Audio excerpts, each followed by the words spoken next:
Shalom saudara, Rema hari ini terambil dari Ulangan pasal yang ke-11 ayat 8 sampai 32. Rahasia kata samar. Ketika badai kehidupan datang menerpa, masalah finansial yang tiba-tiba, konflik yang merenggut kedamaian, atau ketika rutinitas spiritual terasa kering, pernahkah kita berhenti sejenak dan bertanya, mengapa semua ini terjadi? Seringkali respon pertama kita adalah mencari kambing hitam di luar sana, menyalahkan keadaan, atau bahkan mempertanyakan keadilan Tuhan. Kita berusaha keras menopang dengan kekuatan kita sendiri, tetapi rasa kehilangan semangat dan kehilangan arah terasa semakin kuat. Namun, Alkitab melalui kitab Ulangan memberikan kita sebuah perspektif yang tajam dan akurat, namun mungkin seringkali kurang populer. Bangsa Israel di masa lampau mengalami dinamika hidup yang serupa. Periode berkat yang melimpah diselangi dengan kesulitan yang menghancurkan. Nasihat kunci yang mereka terima bukanlah tentang teknik bertahan hidup yang canggih, melainkan tentang satu hal fundamental, yaitu kesetiaan dalam menjaga perintah Tuhan. Bisakah kelalaian sederhana dalam menaati firman Tuhan bisa benar-benar menjadi akar dari kesulitan dan kehilangan semangat hidup yang kita rasakan hari ini? Mari kita selami lebih dalam janji dan peringatan abadi ini. Ayat utama kita hari ini terambil dari ayat yang ke-8, demikian bunyi firman Tuhan. Jadi, kamu harus berpegang pada seluruh perintah yang kusampaikan kepadamu pada hari ini, supaya kamu kuat untuk memasuki serta menduduki negeri kemana kamu pergi mendudukinya.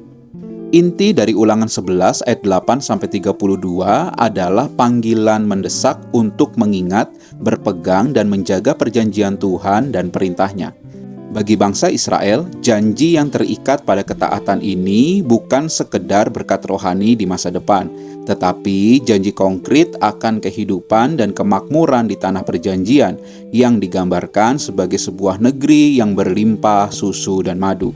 Pasal ini secara eksplisit menghubungkan antara ketaatan dengan kekuatan, ayat yang ke-8, dan ketidaktaatan dengan kutuk, ayat 28. Untuk memahami kedalaman perintah ini, kita perlu melihat konteks budaya dan gramatika aslinya. Kata Ibrani yang menjadi kunci di sini adalah samar, yang sering diterjemahkan sebagai menjaga atau memelihara.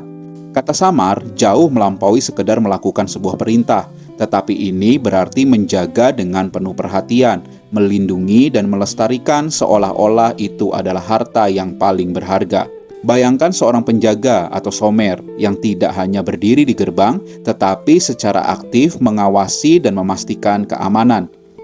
Firman Tuhan harus diperlakukan seperti itu, bukan sebagai daftar tugas, tetapi sebagai gerbang yang harus dijaga, karena gerbang itulah yang melindungi kehidupan kita dari bahaya.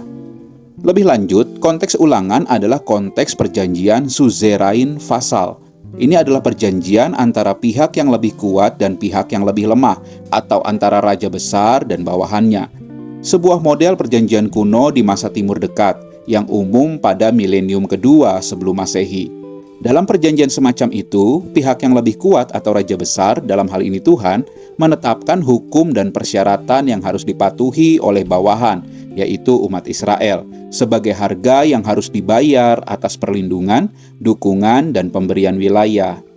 Kesetiaan atau kepatuhan adalah syarat utama, dan ketidaksetiaan akan mendatangkan konsekuensi yang telah disepakati atau kutuk. Ini bukanlah hukuman yang sewenang-wenang, melainkan konsekuensi yang logis dan terikat kontrak. Teks ini juga menekankan perlunya integrasi firman dalam kehidupan sehari-hari, ayat 18-21. Sebuah praktek yang dalam Yudaisme kemudian dikenal sebagai Talmud Torah, belajar menerapkan Taurat. Kita diperintahkan untuk mengikat firman sebagai tanda pada tangan dan di antara mata atau dahi, seperti tefilin di kemudian hari, menuliskannya pada tiang pintu, mezuzah, dan mengajarkannya kepada anak-anak. Ini menunjukkan bahwa perintah Tuhan tidak boleh diisolasi di bilik doa atau di dalam tembok gereja, tetapi harus menjadi kain tenun yang menyelimuti seluruh aspek kehidupan kita. Cara kita bekerja, cara kita berbicara, cara kita mendidik, bahkan cara kita menghabiskan waktu luang. 4 pilar ketaatan yang ditekankan dalam renungan kali ini yaitu mengingat perjanjian, menjaga perintah, menghindari penyembahan berhala, dan penggenapan janji. Semuanya bermuara pada kesadaran akan kata samar ini. Penyembahan berhala bagi Israel kuno bukanlah sekedar patung, melainkan penggantian ketergantungan kepada Tuhan dengan ketergantungan kepada kekuatan duniawi, dewa-dewa kesuburan, kekayaan, atau kekuasaan lain. Hari ini, penyembahan berhala kita mungkin berupa ketergantungan pada pekerjaan, obsesi pada media sosial, atau pengejaran kekayaan yang menabrak semua batas etika dan moral. Intinya sama, mengganti Tuhan yang adalah sumber segala sesuatu dengan kepentingan duniawi yang pada akhirnya menghancurkan hubungan kita dengan Tuhan. Jika kita ingin berkat Tuhan melingkupi hidup kita, kuncinya adalah menjadikan perintah Tuhan sebagai pedoman utama hidup kita, bukan sekedar pelengkap. Lalu, bagaimana ini bisa relevan bagi kita yang hidup di abad ke-21? Janji tanah perjanjian memang telah digenapi dalam Kristus, tetapi prinsip samar, kesetiaan aktif dalam menjaga perintah Tuhan, tetap menjadi hukum kekal bagi kita sebagai orang percaya. Kristus meringkas semua hukum dalam 2 perintah, yaitu mengasihi Tuhan dengan segenap hati dan mengasihi sesama seperti diri sendiri. Menjaga perintah Tuhan hari ini berarti kita menerjemahkan kasih itu ke dalam tindakan nyata. Ketika kita merasa jauh, hampa, atau kehilangan arah, mari kita berani melakukan introspeksi mendalam, bukan hanya mencari solusi instan. Tanyakan pada diri kita, aspek samar mana yang mungkin telah kita abaikan? Apakah kita masih menjaga pagar firman Tuhan di sekeliling keuangan kita, atau kita membuka gerbang untuk keserakahan? Apakah kita menjaga kekudusan waktu khusus kita bersama Tuhan, ataukah kita menggantikannya dengan pengejaran hiburan duniawi yang tidak ada akhirnya? Marilah kita memulai dengan hal kecil. Mari kita posisikan ulang perintah atau firman Tuhan dari menganggapnya sebagai sekedar daftar larangan menjadi sebuah pedoman hidup yang membebaskan dan mendatangkan berkat. Kedua, praktikkan samar dalam keseharian kita, bukan sekedar membaca Alkitab, tetapi memelihara apa yang kita baca. Jika firman berbunyi jangan khawatir, mari kita menjaga ketenangan hati kita dari kecemasan. Jika firman memerintahkan berilah, maka kita harus menjaga kedermawanan kita dari sifat pelit. Kita harus mengakhiri perbuatan yang menghancurkan hubungan kita dengan Tuhan, yaitu penyembahan berhala modern dalam bentuk apapun.